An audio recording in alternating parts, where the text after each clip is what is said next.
Welcome to the FEI podcast, where financial leaders come to think forward, lead with confidence, and navigate what's next.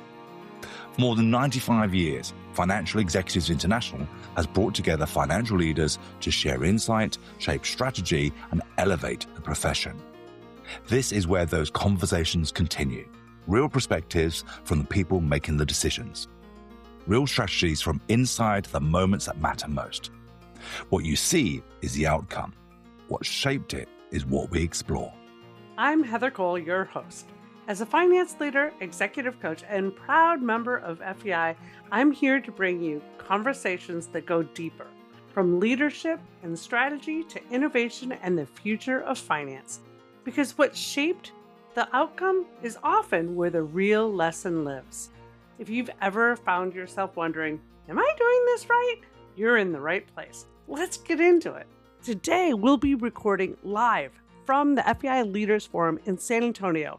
I'm joined by Thomas DeFabrizio, the CFO of the Impellam Group of Americas. In this episode, Thomas introduces us to a powerful concept every finance leader needs to understand: the reaction tax. It's a hidden cost companies pay when they find out too late, when decision windows have closed, and they're forced to rush into pricing decisions, margin erosions, vendor pressure, cash flow surprises, or fighting that could have been prevented. Thomas shares how CFOs can move from being the chief firefighter officers to future-focused leaders by narrowing in on the right KPIs, creating shared definitions across the business, aligning compensation with the behaviors that they want to show up, and using faster financial visibility to make better decisions before it's too late. We'll also explore how AI, changing business models, and outcome-based work are reshaping finance,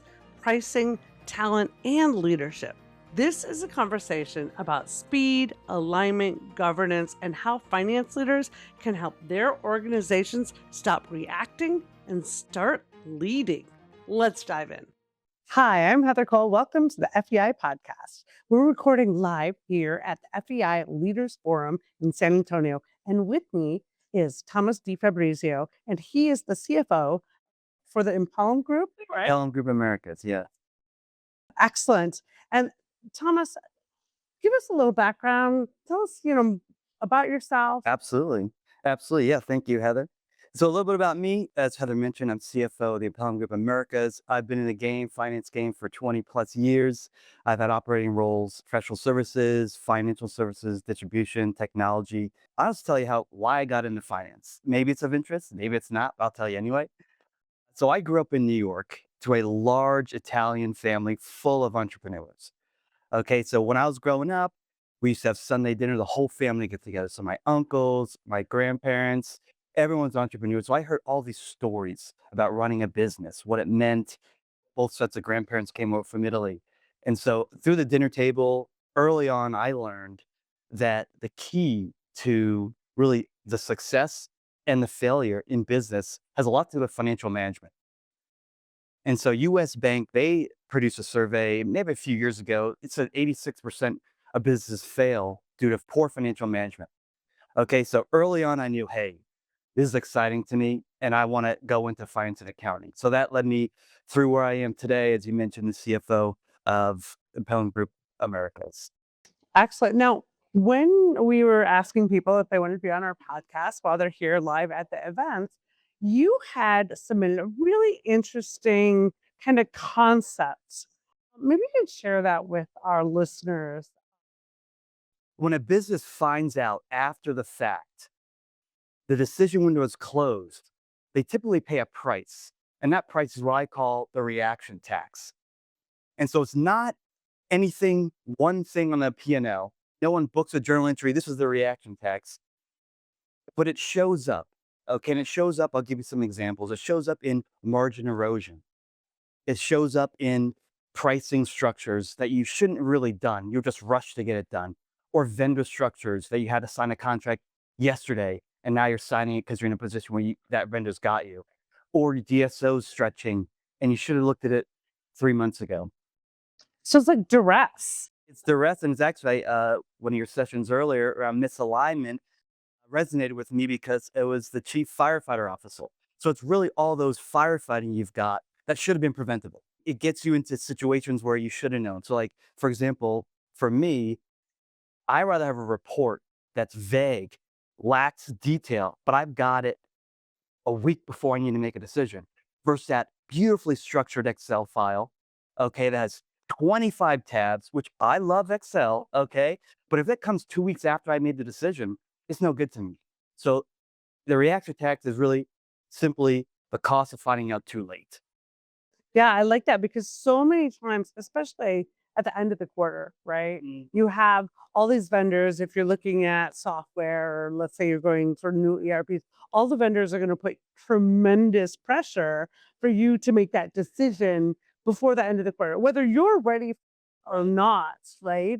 And I can totally see where that reaction tax comes in because they're going to, try and push you, even if you're like, wait, we don't need to make this decision. Absolutely, and a lot of it's, as you mentioned, external pressures push you to make a decision. But I've seen a lot of internal pressures, so the visibility is so low because the markets move so fast that our financial systems, and most CFOs are seeing this now, the traditional financial systems, traditional ERPs are not built for the speed of which technology is changing, right? We see Anthropic going to $30 million of annual recurring revenue in 3 years. It took Salesforce 20 years, okay? You've got your first billion-dollar company that was founded by one person last year. All the time, we've had consultancy firms letting go of thousands of employees, while at the same time, their clients are investing so much money in AI and technology. So it's really like, is it a technology thing? Is it a labor thing? It's a very interesting concept, and if we don't have the systems in place to provide us visibility to make decisions in a quick manner, and you mentioned, one of the sessions, decision speed, it's critical. If you don't have it, you're gonna be paying that reaction tax that I referenced. So, what are the key signs? If I'm a CFO of, let's say, a mid-market company, what should I be looking for to see how this shows up in my organization? I'll tell you how you'll know right away. If your closing looks like it's April, we're closing the Q1, and I find out my margin in January is 25%, my gross margin. And then February went to 24. And then March 23, it's like the margin erosion has happened. I wish I knew that in February. And you realize I could have made that decision 2 months ago. And so what you want to look at is what are you reviewing on a weekly basis and ensure that those things are cueing you into decisions you can be making. And I know you mentioned before around limiting the scope of things that you're looking at, and that's precisely right. For me, any metric, key performance indicator, you need 2 or 3 of those per category. And I've got kind of my mind of 5 different categories. I won't get into it, but you just need to look at 2 or 3 that are going to move the needle and that you need to know on a weekly basis. Well, and I think also looking at those numbers and knowing that what those numbers that you're looking at may change. Like you may be looking at three numbers, but maybe next month one of those numbers isn't as relevant. That something needs to come in its place. I kind of liken it to driving a car. You're always kind of making little micro adjustments, right? On wait, turn the wheel a little bit more this way, right? I love it. You mentioned earlier about the need for KPIs are only valuable in particularly a certain time frame potentially. And I love it. If my organization outgrows KPIs, that means we're moving to the next level. Okay, and that's how you know. And it's really up to financial leadership in some regard to help instill that in the company. And what I've seen a lot is, and what I'd love for companies out there and CFOs to do is instill a standard definition of all the KPIs. Because when I get into meetings, okay, sales pipeline meetings, cost per acquisition with marketing, everyone is saying their version of it and they're speaking their truth. And that could be it, but it could be a contradiction to the enterprise definition. So that's one of the key things. Make sure you have the right people in the room and that everyone's speaking from the same sheet music, as they say, because that's really key. KPIs are good, swap them out, but everyone across the company has got to know that definition. It's amazing how you think everyone should know the definition of sales, for example, something as simple as sales. But is that before, after returns and a lot? Like I always joke that this is kind of like me and my husband's relationship, right? He's English, so there's certain words that I think they mean certain things, and the same word has a completely different meaning in England, right? So we're always having this weird conflict. I might be mad, and he'll be like, "Why are you mad?" And I'm like, because you said this." Yes, yes. And yet we just have to, as you said, find that common definition. Now that we know that we're speaking from a different perspective, that now we can kind of get past that. But you're right, that's showing up in our organizations probably more often than we think, right? Yeah, absolutely. And it's one of those things that you don't know it till maybe someone else points it out. I'll give you an example. I've been in meetings plenty of times with myself, CEO, and your sales leader, and we're talking about our sales pipeline. And they're both saying the pipeline's strong or this is great. But how I look at it is it my salesperson's interpretation of where this deal sits in like their mind and their schedule, or is it the buyer's interpretation? And I would like to say, all right, sales leader, if you didn't call this person for 30 days, is the deal going to move forward? Because if the answer is no, that means they don't care about that date. And I want my sales pipeline to show the date that the buyer cares about. Otherwise, for CFOs and financial leaders, I'm putting that in my forecast. And I'm saying we're going to get paid on, this is when the deal starts and I'm going to get paid revenue. Well, if that slips, if the buyer doesn't care so much about that particular date, then that hurts me. And that's a value proposition that you're not expressing to the client. Like, why do you need it now type deal? I love that because, my background is in software, and every software company throws these huge discounts Yes. at the end of the quarter, which I never understood because all you really did was train your clients to buy at the end of the quarter. But it's not their compelling timeline. Like they might not have that timeline. And it's amazing how many times deals do pitch because the software company is still going to give them the same discount next. Right. Well, I mean, what are they going to say? No, you can't have it. Yes, yes. So it goes back to your point of eroding margin because they're playing these games and not listening to the client's timeline. I love that nugget. Yeah, absolutely. And it's really around, you mentioned before, what's your why? If we're trying to grow to XYZ number, then that's a long-term strategy.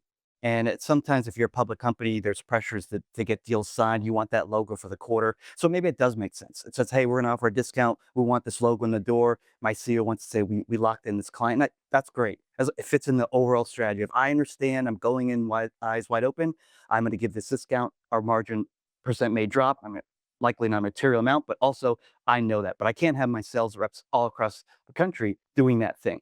Okay, so that's why you have these like rule of 40 in the tech company. And you have a lot of folks when PE buys you, they typically put something in place that says you get paid as a sales rep based off of these criteria, which is if you discount it, you have to have a longer, the discount's great, but we value a 3-year deal now versus a 2-year deal or something like that, where it's metricized, where it's like it'll compensate positive or negative to the sales rep on how they deal. So you got to put, as you mentioned, KPIs in place to make sure people are compensated for the behavior you want to promote. KPIs are always, they're so powerful, right? I mean, we all wear Fitbits or Apple Watches, right? And we're like, oh, 10 more That's steps. right. I got my Oura ring, count my steps all the time, my sleep. Yeah. Yeah, what we measure matters, right? But at the same time, what matters really drives behavior, right? And sometimes, we talked earlier in my session about behavior of a building firm where they were rewarding for the building, not the closing and actually selling the property, right? Which ultimately led to the demise of that company. Do you think that kind of also feeds into this whole reaction tax? If the KPIs that we're measuring, you're gonna have even more of that, right? Yeah, absolutely. You always want to be in, and the CFOs have to drive this outcome based. Okay, what outcome are you trying to achieve? And you work backwards. So I think about it as like we have a lot of problem solvers. And I think the traditional sense, problem solvers are great. We've seen problem solving on resumes. I've had it. It's great, but ultimately you're solving one problem at a time. Like you said, oh, we have this KPI. Home builds. That's how we're going to do it. All right, now we're here. Now we're here. Now we're here. And you end up maybe in a circle, and it may not be where you want it to end up. So how I think about it is a little bit of future solving. So where do I want, what outcome do we want? And then I backwards plan. Okay, so backwards plan you'll never see on a resume. That's like a weird term. But future solve. So make sure that if you want to go to A to Z, you're taking all the steps. And in order to do that, you need to have the full scope. Because if the builder had an idea of like, hey, we actually want to grow profit, EBITDA, then they would not have incentivized. But someone out there was probably getting a BMW as a bonus, and it was just disparately. And at that point, you needed the CFO to be a bad person, Yep. bad guy, as they say, and come in and say, this is not working for us. And they had to have their neck on the line to say, go against me, the CEO or something. But likely that builder's not in service anymore. And now, a quick word from our sponsor. This episode is brought to you by Cross Country Consulting. At Cross Country Consulting, we're committed to empowering women leaders in finance to drive meaningful change and innovation. By harnessing responsible, human-centered AI solutions, we enable finance executives to automate complex processes, unlock predictive insights, and enhance decision-making with confidence. Our approach prioritizes security, audit readiness, and strategic alignment, ensuring that these leaders can address today's challenges and seize tomorrow's opportunities. Join the movement to transform the face of financial leadership and technology. Discover how Cross Country Consulting supports women in finance to accelerate innovation and lead with purpose. To learn more, visit crosscountry-consulting.com. In our earlier discussions on the whole power of the why, right, when the CFO has to become the bad guy, I think if we infuse into that the why, we have to change what we're measuring. Why do we've grown in different ways. Ultimately, this is our agreed mission, purpose, and so forth. That kind of dilutes the pain of being the bad guy, don't you think? Yeah, I mean, honestly, for me, how my leadership is, I want to be transparent, fair, respected. Yeah, bad guy, mean, but it's also, there's always a why to it. And you connect it back to your culture, to your vision, to your outcome base. So the mantra is always the same. This is where we're going, everybody. And this is how we're going to get there. And this is the things we need to track to get there. And we're going to be very respectful. If you want to be on board, great, let's go. If not, that's okay. We can find another path for you in a different department, a different team, or a different company. It's really just one thing about being transparent, fair, and respected. So the reaction tech, let's going back to that. If I'm a mid-market company, what can I do today or tomorrow, like immediately? What action should I take to start looking at this and making sure that I do something to try and minimize that tax? Yeah, absolutely. So what I would say, mid-market company, even work as enterprise, may have some more resources enterprise, but I go along and look at what's your path. I look in my framework I think about is around growth.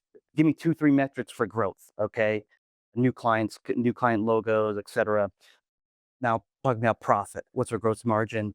And you want to pick up the things that are consistent to your business.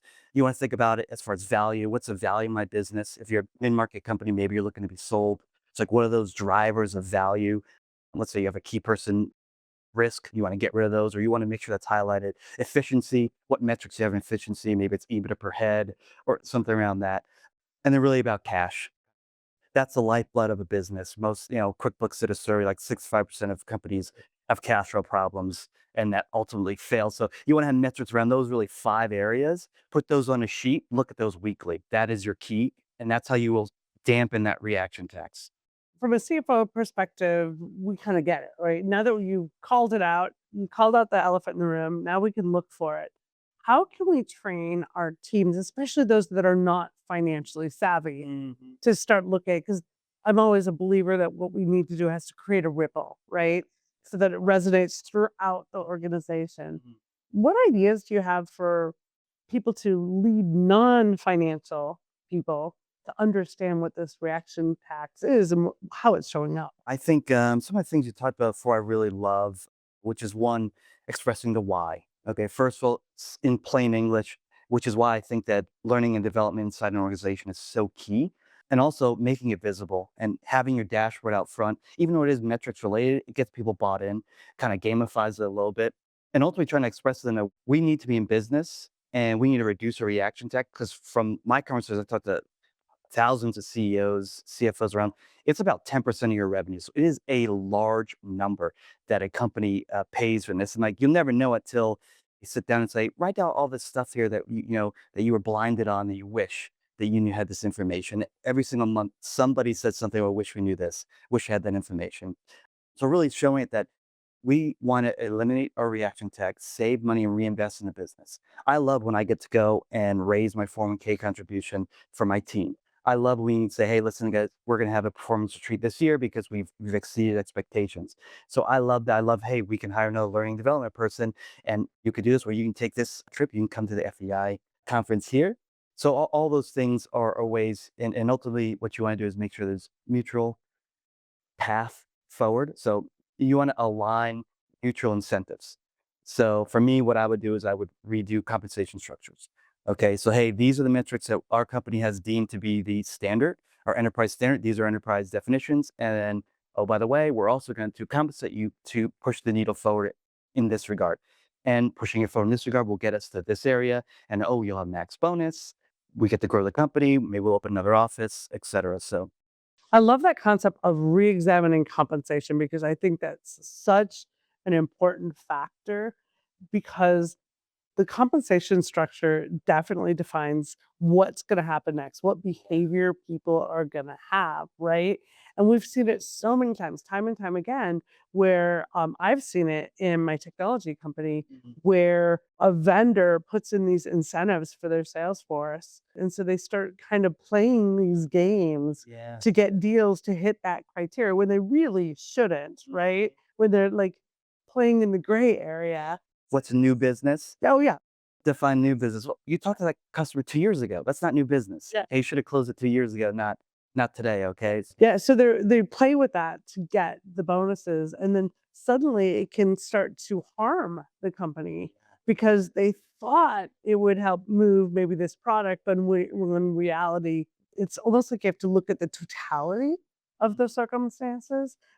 And then I think also just the whole compensation structure itself, when it's designed properly, can really excite people, but that's often challenging to do. Like, any secrets to Well, that? what I'll say is I've looked over many a compensation plans, okay? And it's one of those things where it is hard to do, but exactly when you do it, you feel it in the business. And so I would say, sitting from my seat as reevaluating compensation plans, pushing them out to the team and being the owner, you have to have standard definitions and you have to have the strength to say no.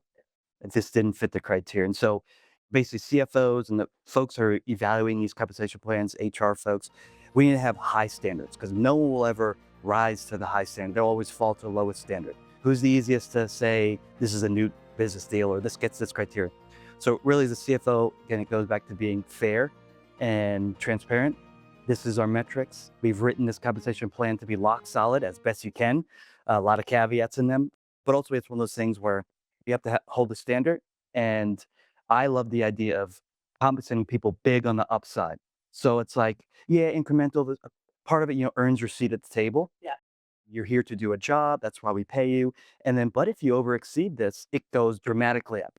And so it's a win-win for the business and that funds itself. So I love that we have that kicker where it's just like, yeah, if you beat this, you get a quarterly kicker, it's a semi-annual kicker or something in the tunes of where everyone wins and they're so excited about it. Of course, it has to be reasonable and possible, but like really just everyone gets the benefit of the upside. And I love making it a win-win situation. Yeah, I always look at also so I've had people come to me and they're like, "Yeah, I want a raise." And I'm like, "Great, okay. Tell me what you've done Mhm. to really outside of the normal raise, right?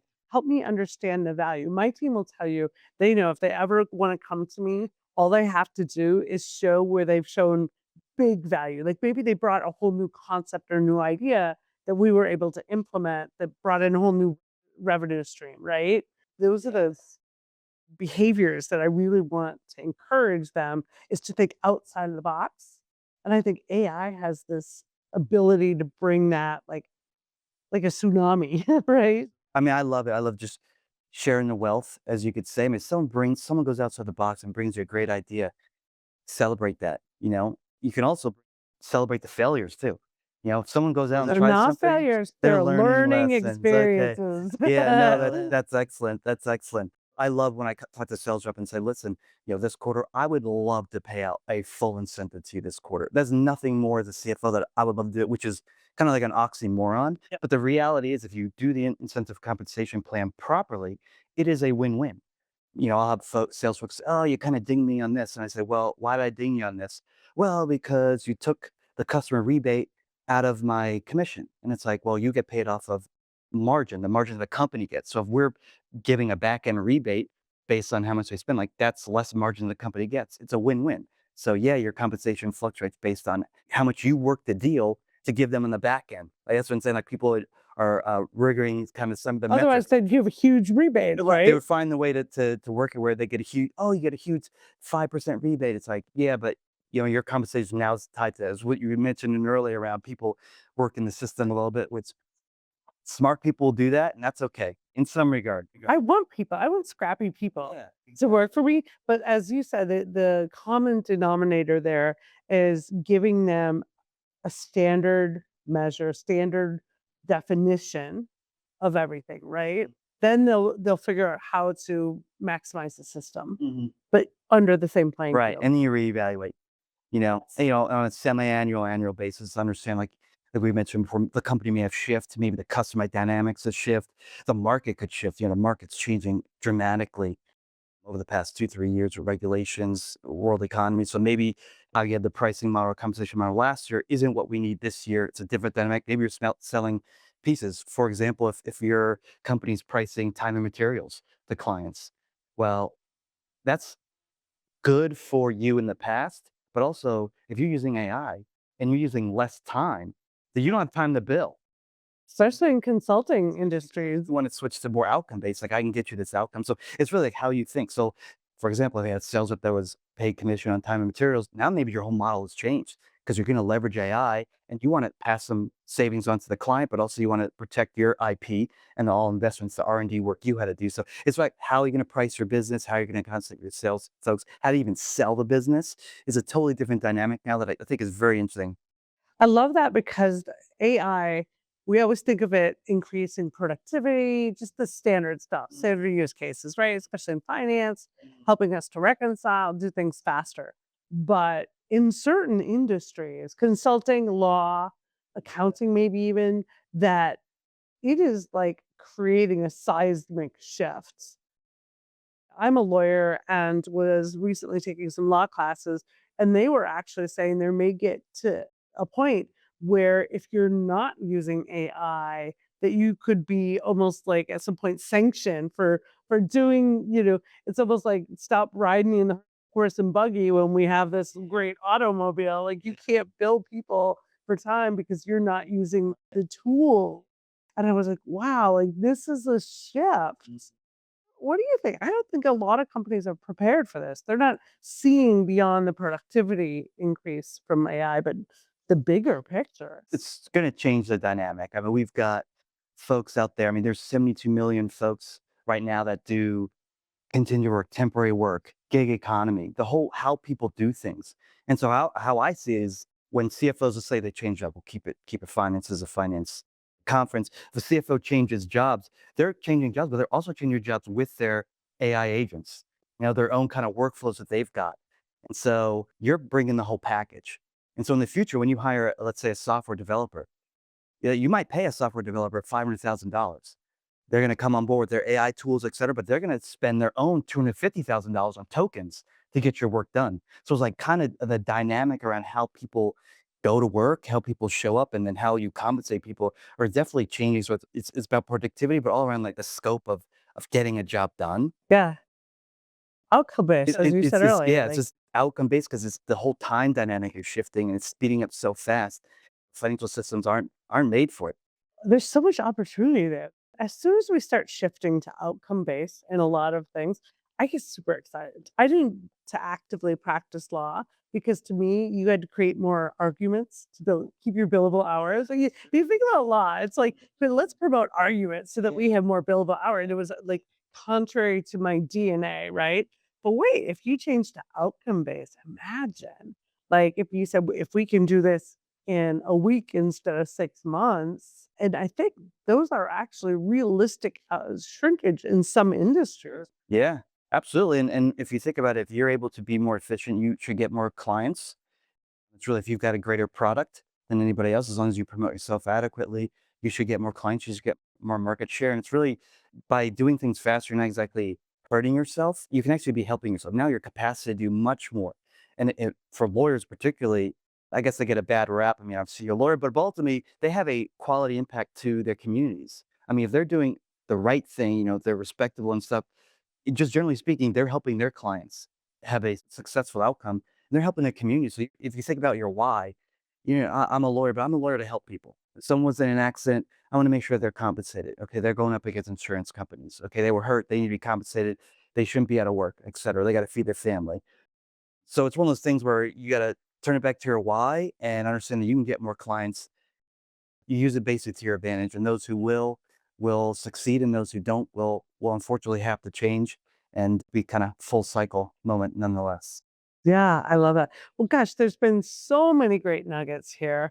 I love the reaction tax idea and just almost like I think everyone needs to take a step backwards and pause and say, where is this showing up in my organization? And then kind of examine any other parting words that you'd like to share with our audience with the FBI community. Yeah, so FEI member here out of the Atlanta area, although that chapter is dissolved actually. So I was talking to a few folks here, so I might become the FEI Atlanta chapter president. I don't know. People are excited about it. I'm excited about more connecting in Atlanta. But ultimately, I do think this is a board level conversation. It's not really just a technology story. It's a risk, strategy, governance conversation. And I think from a CFO lens, you've got to connect all the dots, okay, across the gamut. CEOs got their story, CHOs got their story, legal's got their story. If you don't connect the dots, then you'll be telling a half story to the board on an enterprise problem. So like you have to make sure that you've got all your ducks in a row. So what I would say is go home this weekend, tell your team, figure out the top 10 metrics you can go after, put them on the board, talk about it every week, and you will get ahead of it and you will pay less reaction tax. I love it. Thomas, thank you so much. I've loved having you here. Lots of great nuggets. And thank you very much. Appreciate you, Heather. Thank you now.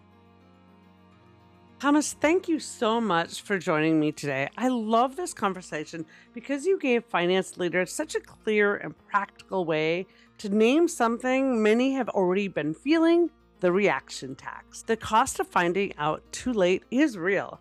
It shows up in margin erosions, rushed vendor decisions, misaligned KPIs, weak forecasting, compensation plans that drive the wrong behavior, and teams that spend too much time firefighting instead of future solving. What I hope our listeners take away from this episode is that CFOs do not need more noise. They need better visibility, faster decision cycles, and a few critical metrics that actually move the business forward. They also need shared definitions across the organization so everyone is reading from the same sheet of music and making decisions based on the same truth. And as AI continues to reshape how we get work done, finance leaders have an even bigger opportunity to rethink pricing, productivity, talent, compensation, and value creation. The CFO's role is not just to report what happened, it's to connect the dots, guide the business, and help the organization see what's coming before the decision windows close. So here's my challenge to you. Take a step back this week and ask, where are we paying the reaction tax? What are the top metrics we should be reviewing every week? And where do we need better alignment before it costs us margin, cash, and strategic momentum? Thank you for listening to the FEI podcast. I'm Heather Cole, executive coach, and we'll see you next time. Your career doesn't grow in isolation. It grows in rooms, relationships, and real conversations. So here's your next move. Expand your network through the FEI network, because the right connections increase your net worth and your impact. Plug into the programs, the people, and the community, and keep showing up until opportunity recognizes your name.